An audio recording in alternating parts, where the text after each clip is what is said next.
আপনি কখনো কি ভেবেছেন কেন কোনো স্টক 500% রিটার্ন দেয়? এই ভিডিওতে আমি আপনাদের সাথে শেয়ার করব 4টে এইরকম পয়েন্ট যেটা প্রফেশনাল ইনভেস্টররা কোনো কোম্পানিতে ইনভেস্ট করার আগে অবশ্যই চেক করেন। এই ভিডিওটার শেষে আপনি বেশ কিছু ইম্পর্টেন্ট পয়েন্ট শিখে যেতে পারবেন, তাই ভিডিওটাকে লাস্ট অবধি অবশ্যই দেখুন। আপনি কখনো কি ভেবেছেন কেন কোনো স্টক 500% রিটার্ন দেয়? One simple reason, growing profits. What is it? Professional ইনভেস্টররা এটা জানেন, কোনো কোম্পানি প্রফিট যদি continuously year after years grow হয়, তাহলে স্টক প্রাইস ইভেনচুয়ালি সেটাকেই লং টাইমে ফলো করে। Real life example, Bajaj finance. Last decade যদি আপনি ফলো করেন, তা আপনি দেখতে পারবেন বাজাজ ফাইন্যান্সের প্রফিট ম্যাসিভলি গ্রো করেছে, আর যার রেজাল্ট বাজাজ ফাইন্যান্সের শেয়ার হোল্ডাররা হিউজ রিটার্ন পেয়েছে, এই কোম্পানি থেকে মাল্টি ব্যাগার্স রিটার্ন পেয়েছে। অ্যাজ এ রিটেল ইনভেস্টর আমরা এটাকে রিয়েল লাইফে কিভাবে অ্যাপ্লাই করতে পারি? যে কোনো কোম্পানিতে ইনভেস্ট করার আগে দেখুন সেই কোম্পানির লাস্ট 3 থেকে 5 বছর কন্টিনিউয়াসলি প্রফিট গ্রো করেছে কিনা। এর থেকে আমরা কি শিখতে পারি? Don't chase stock price, follow business profits. মনে রাখবেন, লং টাইমে সবসময় স্টক প্রাইস প্রফিটকে ফলো করে। এই একটা নাম্বারস প্রেডিক্ট করতে পারে লং টাইমে কোনো স্টক কতটা গ্রো হতে পারে।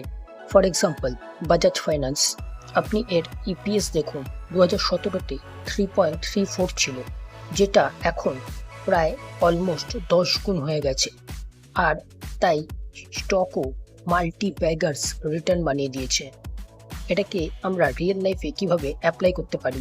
এমন কোম্পানিকে খুঁজে বার করুন যার ইপিএস লাস্ট কয়েক বছরে কন্টিনিউয়াসলি গ্রো করছে।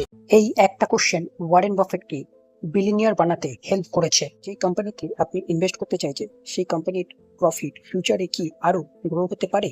মনে রাখবেন, প্রফেশনাল ইনভেস্টররা ফিউচার আর্নিং এর উপর বেস করে ইনভেস্ট করে, শুধুমাত্র পাস্ট পারফরমেন্সের উপর বেস করে নয়। এরকম অনেক সাকসেসফুল কোম্পানিস আছে যারা বছরের পর বছর তাদের প্রফিটকে ইনক্রিজ করে গেছে through better product and services. For example, Asian Paints. Now very important lesson, professional ইনভেস্টররা কোনো কোম্পানিতে ইনভেস্ট করার আগে কি দেখেন, কিভাবে তারা কোনো কোম্পানিকে ভাবেন বা অ্যানালাইজ করেন। তারা এটা দেখে না যে এশিয়ান পেইন্টস লাস্ট বছরে কতটা সেল করেছিল, তারা প্রথমে ফোকাস করেন যে ইন্ডিয়াতে ফিউচারে কত বাড়ি বা ফ্ল্যাট বা অ্যাপার্টমেন্ট আরো তৈরি হতে পারে ফিউচারে। পিপল কি আরো ইনোভেট করতে পছন্দ করবেন মোর অফ দ্য ফিউচার। এই জিনিসগুলোকে তারা আগে বোঝার চেষ্টা করেন, ফিউচারে কতটা গ্রোথ হতে পারে তার উপরে ফোকাস করেন। এইভাবে প্রফেশনাল ইনভেস্টররা কোনো ইন্ডাস্ট্রি বা সেক্টরের ফিউচার গ্রোথটাকে বোঝার চেষ্টা করেন। যদি তাদের মনে হয় যে হ্যাঁ, এই আরো বাড়ি ফিউচারে তৈরি হতে পারে, তখন তারা সেই ইন্ডাস্ট্রি বা সেই সেক্টরের যে কোম্পানিগুলো আছে তাদের মধ্যে তাদের কাছে স্ট্রং ব্র্যান্ড আছে, তাদের কাছে ওয়াইড ডিলার নেটওয়ার্ক আছে, মানে স্ট্রং নেটওয়ার্ক আছে, তাদের প্রোডাক্টে কনসিস্টেন্ট ডিমান্ড আছে, কোন কোম্পানির আর্নিং কনসিস্টেন্টলি গ্রো হয়েছে ইয়ার আফটার ইয়ার। নেক্সট তারা এই জিনিসগুলোকে দেখেন। এর থেকে আমরা কি শিখতে পারি? এই ক্ষেত্রে যেমন প্রফেশনাল ইনভেস্টররা ফোকাস করেছেন ফিউচারে হাউসিং এর ডিমান্ড কতটা হতে পারে তার উপর, এবং ফিউচার আর্নিংস এর উপর, নাকি পাস্টে কোম্পানি কতটা সেল করেছে, কতটা রেভিনিউ গ্রো হয়েছে বা সেলস কতটা গ্রো হয়েছে, শুধুমাত্র তার উপর নয়। তো এটাকে আমরা রিয়েল লাইফে কিভাবে অ্যাপ্লাই করতে পারি?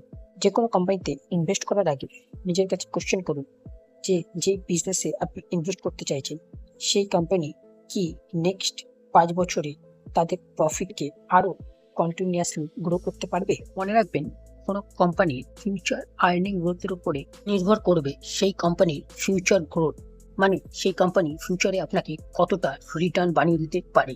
প্রফেশনাল ইনভেস্টরদের চেকলিস্ট। মনে রাখবেন, প্রফেশনাল ইনভেস্টররা সবার প্রথমে বিজনেসের কোয়ালিটির উপরে ফোকাস করে, তারপর স্টক প্রাইসের উপর, মানে ভ্যালুয়েশনের উপর। যে কোনো কোম্পানিতে ইনভেস্ট করার আগে এই 3টে জিনিসকে অবশ্যই চেক করুন। এই কোম্পানিতে আপনি ইনভেস্ট করতে চাইছেন, সেই কোম্পানির যে প্রফিট সেটা কন্টিনিউয়াসলি গ্রো হচ্ছে কিনা। নাম্বার 2, সেই কোম্পানি যে ডেট সেটা ম্যানেজেবল কিনা।